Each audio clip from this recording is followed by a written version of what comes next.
Shabbat Shalom, Parashat Matot.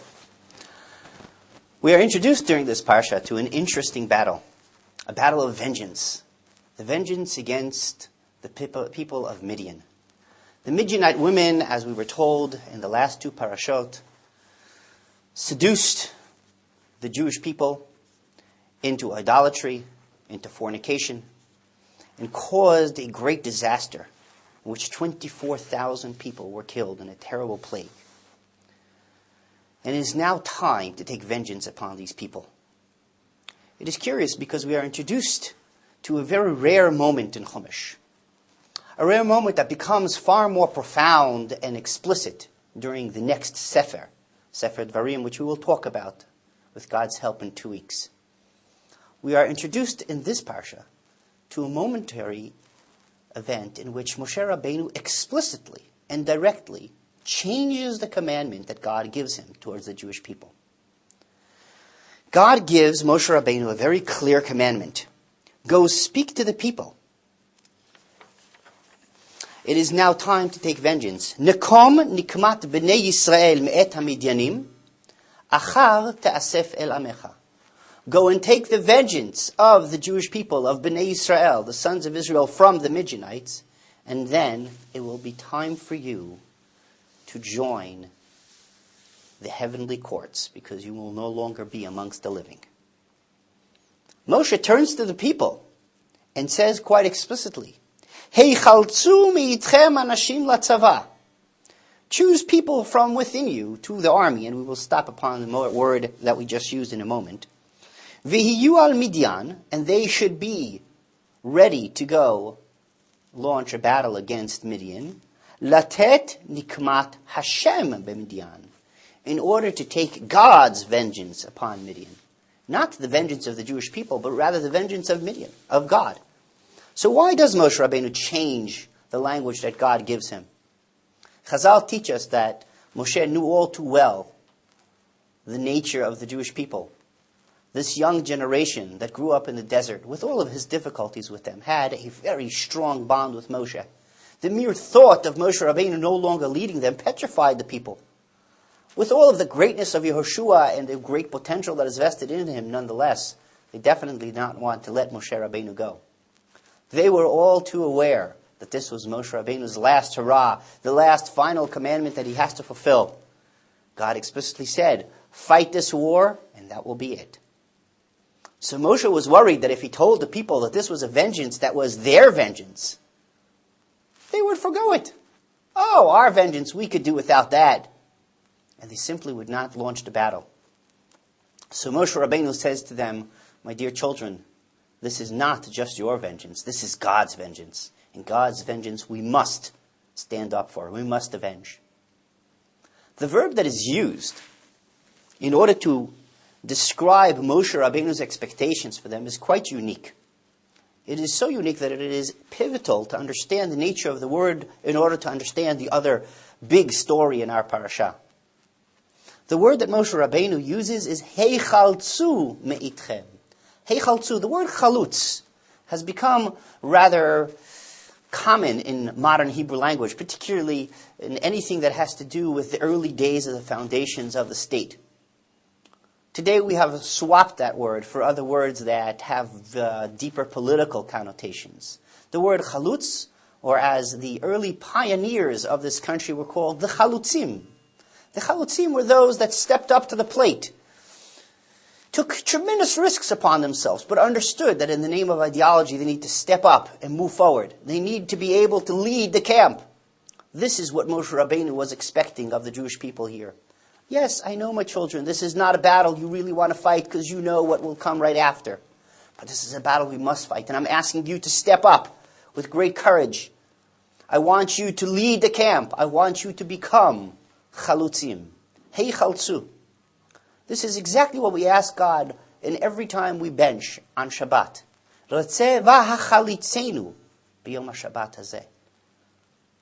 We use this word in modern Hebrew also to explain extraction, to get out of trouble, and to stretch our bones, to lachlotz, to be able to release the pressures that we're upon.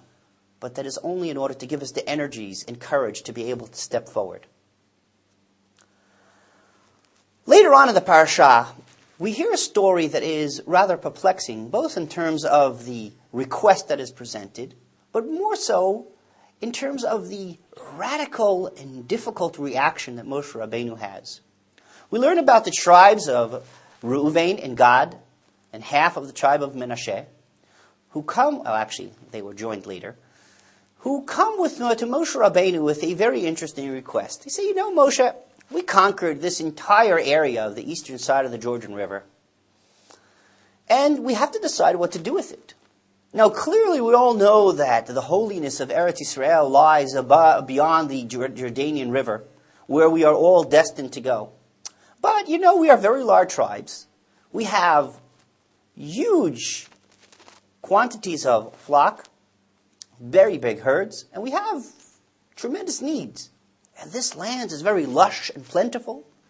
Perhaps our tribes can settle down right here in this land, which will be part of the future land of Israel, and we will live here. Of course, we will join the battle. We're not going to stay here and let everybody else fight the war without us. Not only will we join the battle, say the children of Reuven and Gad, but we intend to be the pioneers of the battle. We intend to be right up front, in front of everyone. Anachnu nechaletz chushim lifnei bnei Yisrael. We will stand fast before everyone else and lead this campaign.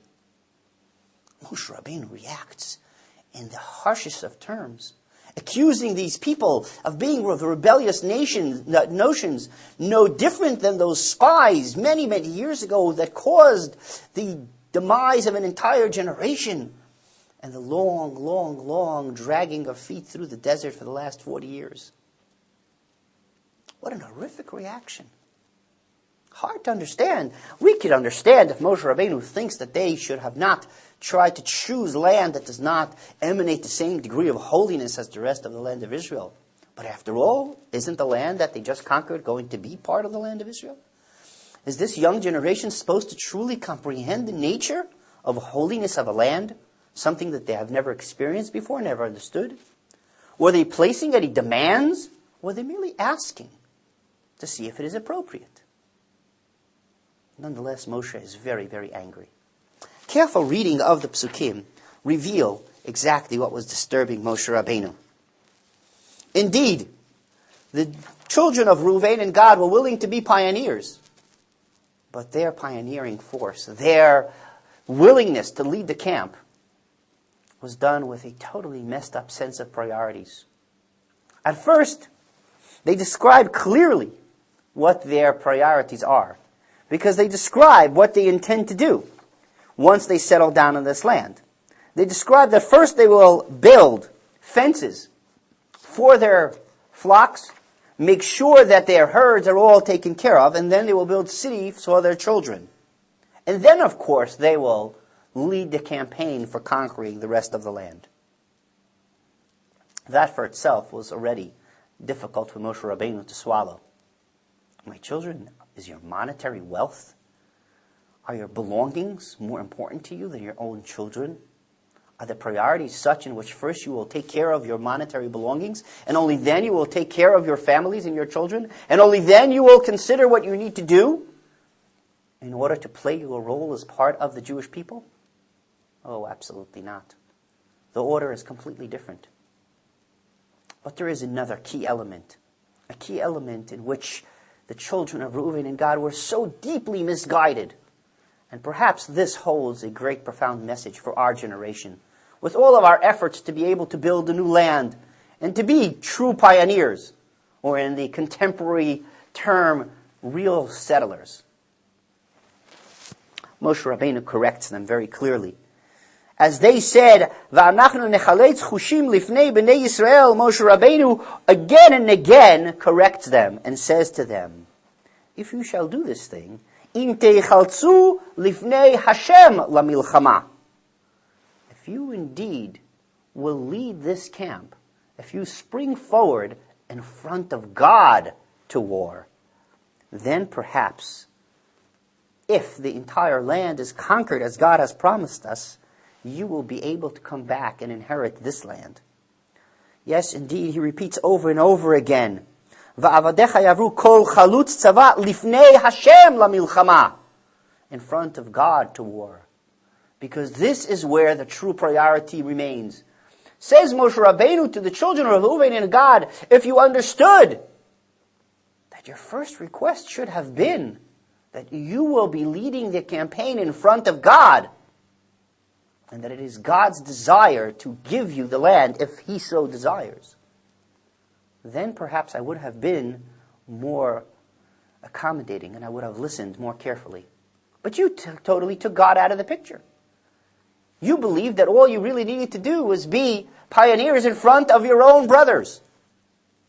Lead the camp in war and battle. But this is the battle of God. And just as the vengeance that I asked you to take of Midian was a vengeance of God, so too will this battle of conquering the land be a great battle of God. And if you understood that every step of the way, with every settlement that you build, with every new town that you conquer, with every piece of land that you are re-inhabiting in the land of Israel, you are merely inhabiting the land of God. You are merely fulfilling the promise of God to your forefathers, then perhaps you would be more successful. The minute we take God out of the equation, we become nothing more than conquerors and occupiers. We become nothing more than people that have messed up priorities and skewed moralities. Indeed, we are all required to be chalutzim. And we ask Kadosh Baruch Hu, we ask God to be able to guide us in such a way in which our pioneering efforts, our efforts to lead the camp back then and today, will always be done with the true vision of having God in heart, with the true vision of bringing back the fulfillment of the prophecies, the fulfillment of our destiny, to be able to have God once again reign upon our land. Shabbat Shalom. L'chol Tov.